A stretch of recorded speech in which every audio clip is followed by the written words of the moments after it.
De la peste noire au Moyen Âge au coronavirus du XXIe siècle, les êtres humains ont souffert de nombreuses pandémies.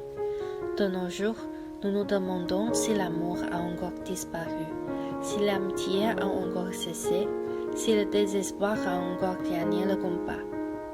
Aujourd'hui, à cause de la propagation internationale du virus, le désespoir est nourri par la crainte et la colère. Bientôt, entre la peste et le choléra, il n'y aura plus à choisir, mais à guérir. Nous ferons face au manque d'équipement médical. Beaucoup de gens sont au chômage. Dans certains pays, les pauvres infectés ne peuvent rien faire. À mesure que la COVID-19 se répand, le désespoir se propage. L'apparition soudaine de la maladie, les réponses progressives du gouvernement et tous les efforts du soignant en première ligne évoquent tout à fait le roman de Camus, La peste. Tout le scénario de 1947 ressemble au nôtre, celui de la pandémie du XXIe siècle, la COVID-19.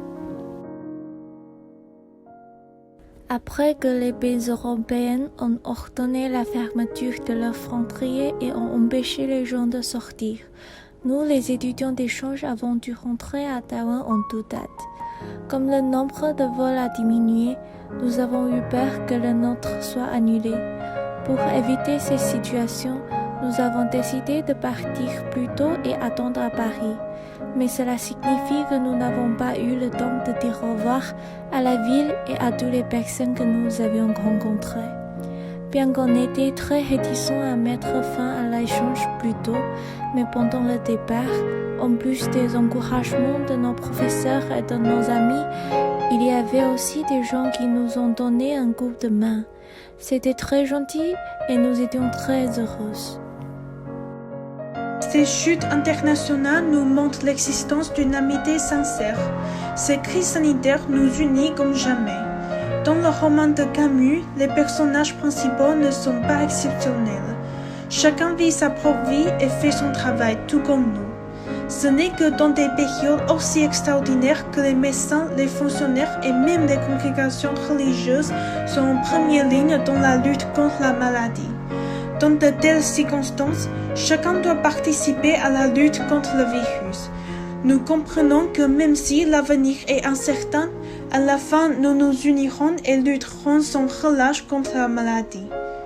En réalité, les personnels de santé ne cessent de travailler au point que les masques ont laissé des traces sur le visage.